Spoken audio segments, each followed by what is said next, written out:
Hey guys, and welcome to a new tutorial. Have you ever come across one of these and then wondered what you're supposed to do with this? Well, today we're going to get into that.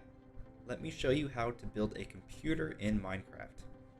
So first things first, I have to show you on this world because the super flat world I use to show things doesn't create these meteoroids. So if you find one of these and you dig into it, as you're digging through one of these meteorites, in the very middle, you'll find something called a chest. Sometimes it's really hard to see in these, so just pay attention to that top blue box, and you should be able to see it there. So if I click in this, we will see that there is an Inscriber calculation press. There is always going to be at least one of the 4 types you need, so you may need to find up to 4 of these meteorites. One case I've got 2 of them, so that's pretty lucky, but you can find more than 1 in here, but it's pretty rare. But either way, you need to find at least 4 of the different ones. You can get doubles, so it's not a guarantee that you're going to get the one you need when you're looking for it. So that is step 1. Go find your meteorites, and then come back here. And we're back to the super flat world. Did you guys find what you're looking for? Good. Let's get this going now. As you'll see, there are 4 chests in front of me. That's because there is a lot of shit involved with these computers. If you haven't watched the video on how to turn lava into the RF power, we are going to need that to activate a couple of our machines. To actually run the computers, I don't recommend you use the lava power because it's very inconsistent. I'd recommend using something along the lines of a solar panel and some banks or something like that. Much more consistent, and it runs through the night if you use the bank. You don't have to worry about your lava running out, which will be a thing. To start off, one of the first items you're going to need while you were out running around, hopefully you were collecting some Certus quartz and charged Certus quartz. The charged one's obviously a lot rarer. You don't need nearly as much, but you do need some. We are going to need a ridiculous amount of redstone and a ridiculous amount of quartz and a ridiculous amount of gold. Like, no matter what we do, you're going to run out of this. If you haven't watched the Botania video I posted, I show you how to duplicate things using the mana. If you have a big enough mana pool, you can throw stuff in and then you can duplicate items. Redstone and quartz are 2 of the items you can duplicate infinitely as long as you have mana. Would recommend it. Okay, now that we're done plugging in my own name, let's get to this. Using a charged Certus quartz, nether quartz, and a redstone, find yourself a pretty puddle. I like this one right here. Grab each of them and just toss them in the water. Okay, you'll see I didn't even have time to click out. I now have a new item. In my hand, I am holding Fluix crystals. I wouldn't recommend changing all of your charged quartz, but do quite a bit. We're going to need about half a stack at least to be able to get started with this. Now that you have your Fluix quartz, the next thing you're going to want to do is take those and put it into a sag mill. When you do this, you will get Fluix dust. Take that Fluix dust you just got, put that and sand in a crafting table. It will double it and turn them into Fluix seeds. Now you may be asking yourself, what do I do with these seeds? It says this item won't despawn and it says 0 of 0. That's because these are literal seeds. They have to grow. And to do this, you put them in water. So in this case, just toss them in water. As I said, they won't despawn. If we look at this for a second, you will see little particles going around it. And that is because it is absorbing the water and getting bigger. If I go to pick this up, you'll see here it says 0 out of 0. That's because this takes a literal eternity. I think it's like almost an hour real life time just to grow these. It's insane. Like, it takes so long. We can speed that up using 2 items. One, the energy acceptor. You don't need this in some cases. In this case, we are using the RF power from the lava generator. So if we hook the RF up to this energy acceptor, we can charge all of our computers and stuff, because none of the applied engineering will allow you to use the RF power. You need a different type. So over here, we have the recipe to make an energy acceptor. The only thing you might get lost with is the quartz glass. And if you just grind quartz inside of the sag mill and then create this, you will get 4 quartz glass. So we'll need one of those. The next item you're going to need is the Crystal Growth Accelerator. So this is one of the unique ones. This is what increases the growth rate of them. You don't need 2. I like to put 1 on either side. It takes up about 10 to 15 minutes instead of the hour or 2 that it takes to usually do. And to do this, all you're going to need is ME glass cables. This is a recipe you're going to want to know. We're going to need a lot of these. These are what actually connects the computer up to anything else. To make the ME glass cable is pretty easy. We're going to use crystals and quartz fiber. To make the quartz fiber, same thing. Grind down your quartz, throw some glass in, and you get some of those. Unfortunately, the Fluix crystals are pretty hard to get. Obviously, we have to do this whole process with the charge. Once we start making the seeds and they start growing, we can use the product of it, which is a pure one, to do most of the things we need. That way you're not wasting all of your charged source quartz. With all this explanation out of the way, let's get to it. I'm going to grab both of these and my seeds. One thing you will need is an energy conduit. If you want to know how to make these, I don't have the recipe in here, but in here you will need conduit binder, which is just using gravel, sand, and clay, and it will get you 8, so you'll get quite a few from this. And then you're going to need conductive iron ingots. Oh, by the way, you cook that. And for this, if you just need an alloy smelter, throw in some iron and some redstone, and you get a single iron ingot. Pretty easy. So what you'll do is you will connect this, and you will put your energy acceptor down, and then you will see that, yep, it's connected. We're going to put our growth accelerators inside of the water, pointing down. You need this part to point up. If you do it this way, you'll see that there's the other side. It won't connect to that. So point it down. There we go. All we need left to do is to power these. This is one that you have to be careful with. So these will draw power forever. So once you're done with this, you're going to want to disconnect this. That way they stop drawing power. That way you're not draining all the lava in the nether by powering this. Plus you're wasting your power source. So connect it, power it up. You will see here that these now say device online. That is what we want. Now, if we toss these in here and let them sit, I'm not going to stare at these for too long, but I will come back in a couple seconds and I'll show you that it's growing. You can trust me. You can see the particles happening. It is definitely working. And let's move on. With those going on the background, we are set for that. That is going to be one of the main components we need for later. Next is this chest right here. So as I told you, there are 4: silicone, engineering, calculation, and logic. Logic and silicone are going to be your 2 big ones. You are going to use so many of these. To get silicone, all you have to do is grind down quartz and then put it into a alloy smelter, and then you will get a bunch of this. Now you're wondering, how do I do this? What do I do now that I have these? Well, step 1, you need an inscriber. So we'll need 1 Fluix crystal. It can be either pure or the regular. In this fashion, gives you an inscriber. So this is where I typically recommend you grab a couple item ducts, a couple hoppers, and a chest. Now that you see that these are quite a bit bigger, if I look at them now, it's going to say 45%, and that is considerably faster. So we about halfway done with those already, just in that little bit of time. So the inscriber does need power, so I just hooked up something, connect to an energy acceptor, and I just put it right next to it.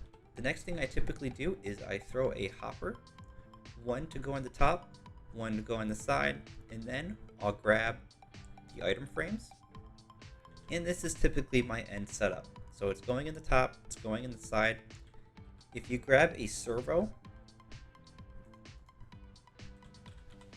It doesn't need to be a high quality one. You can take a basic one right here. And we just connect this here. And then just turn off the redstone signal. It will constantly pull items from this chest and put it in the bottom here. And so now, top, left, and bottom are all being pulled automatically. You do not need to sit here and feed this. It is super annoying to feed this. With the Inscriber all set up, all we need to do is actually get it running. Step 1 is just grabbing what you need. So in this case, we will start with the logic. So grab your logic, grab your gold, walk over to the Inscriber. On the top, we put the actual inscribing piece, the press. On the left, we put in the component we want to press. So in here, you'll see there's a bar, and now we have printed logic circuit. That is not the final piece. What we want is a logic processor. To get this, you need two pieces. You need one, the logic circuit, two, the silicone circuit, and lastly, a single thing of the redstone. So if I stop this, and you can see there we got 5 now. If I put the gold in top, redstone in the middle, silicone on the bottom, you'll see there it starts working. And boom, we now have a logic processor. And in case you missed it, here is the elements for it. Logic gets gold, calculation gets Sortis quartz, engineering gets diamond, silicone gets silicone, and all of them work the same. So once you have the base one down, you're going to put silicone on the bottom, whatever your base is, and redstone in the middle. Doing that will get you your 3 that you need. Okay guys, we are about halfway done now. I know it's a lot. The end result is pretty cool and it's pretty nifty, so hang on if you feel like this devoted. Okay guys, so now you have logic processors. What do you do with them? Why are we wasting so much time? Well, these are used to make storage components or storage cells, which are the drives. So here is the recipe to make the smallest storage possible, which is the 1K. If I look up applied, you can see that there is a 1, 4, 16, and 64. 4 to 8 or 4 to 16, you'll never need more. I have all 4s in mine and it handles it pretty well. I'm not going to walk you through the process how to make it because here are the 2 recipes. You already know how to make the logic processor. Use that to make the 1K, and then you put it in a cell using this. Step 2 is to actually make the house now. The first one is the ME drive. It's pretty easy. We just need the engineering processors. Wrap it like that, you get an ME drive. You need an ME controller as well. And this is what's going to power a lot of this stuff. So that skystone block that you collected when you were trying to mine into the middle, you'll need a couple pieces of that. And here is the recipe. Okay, so if I take my energy from the RF over here and then I power it over and I connect it to an ME controller. Like I said, this is not what I recommend. What I would do, and they're not too hard to create, is to create a bank. So this is how you create a bank. It's not too hard. The hardest thing is probably the capacitors. I recommend probably making the 5. It's a little bit harder and takes quite a bit more to get to. But if you only have the 1, make the basic one. It works the same as a regular energy acceptor, but it actually stores it. So if I grab this, we can see here it's storing. If I cut the power, we can see that it still has power. Like even if we ever lose power, we'll still have access to our items this way. But for now, we'll let it connect. From this, you want to connect your controller. And we see here, the controller is connected to the bank. If I take this out, we see here that this is drawing 6 power constantly.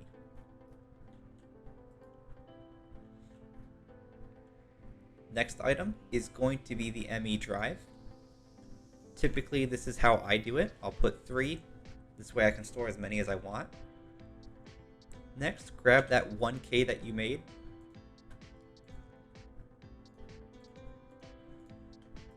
And you're going to fill in the slots. If it's working, you see that there is green. Now you're thinking, well, now what? I don't have access to my items. A wonderful statement. To connect to your items, you're going to need an ME glass cable. Put one just like that. That's all you need. And now we need to make the next item, the screen. In this chest here, I have everything you need. Using this combination of 3 right here, you will make 3 illuminated panels. Using this will make you 2 formation cores. This will make you 2 annihilation cores. Combine all that together with a logic processor in this format right here, and you get an ME terminal. I typically like to go one more. If you throw in a calculation processor and a crafting table, you will get an ME crafting table or terminal. Grab that and just put it on this cable. And then you'll see, if you look at it, device is online. If I click into this, you will see this is what it looks like. So this is your storage. It's basically an infinite chest. So I can do this now.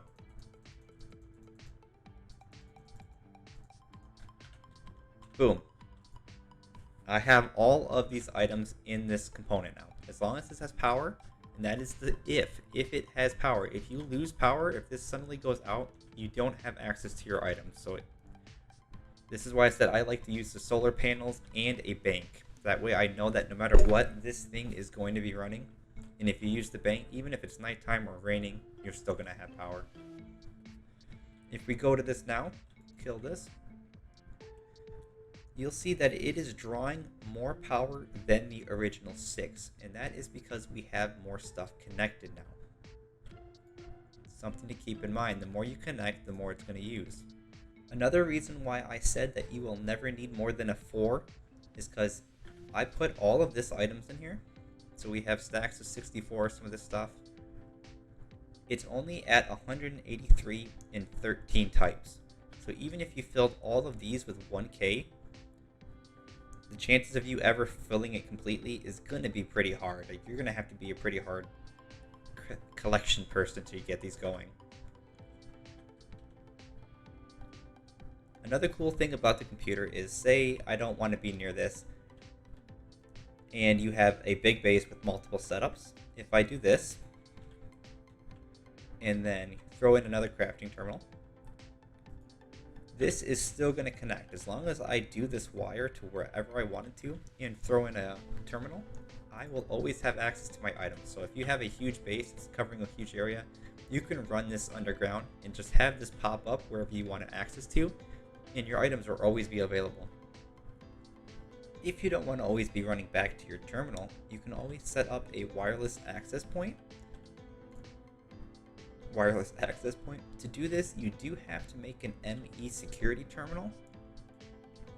It is kind of expensive. You do have to make all the way up to a 16K, as well as the fact that you need to make another ME chest. But if you do this, you can throw in a wireless terminal. In this case, that right there. And now, no matter where I am, I have access to this. It does have a range. It's pretty weak when you first start. So if I click right now, I'm only over here. It's already out of range. You can make things to make it better. There's something called a wireless booster. If I grab a wireless booster and put it in the access point, you'll see there that I increased the range from 16 to 528. It does take more power. Look at that. This is taking 8.5K power now. So much power that this is being drained faster than it can use it. And with that, you guys know how to make computers. I'm sorry for the long tutorial, but there is a lot to this. I could separate it into 2 videos, but with the way this works, one part doesn't work without the other part, so it would be a useless video of just information. So here you go, a giant ass brain dump. Like I said, the computer is pretty cool. You can store everything in one spot. You can connect your whole base up to it, and then you never need to worry about it. It does get a little power hungry, so you got to keep that in mind. But I hope you guys enjoyed this tutorial. I hope it works out for you. If you have questions, let me know. If you guys want to see other tutorials, let me know. Yeah, I enjoy making these. Have a great day.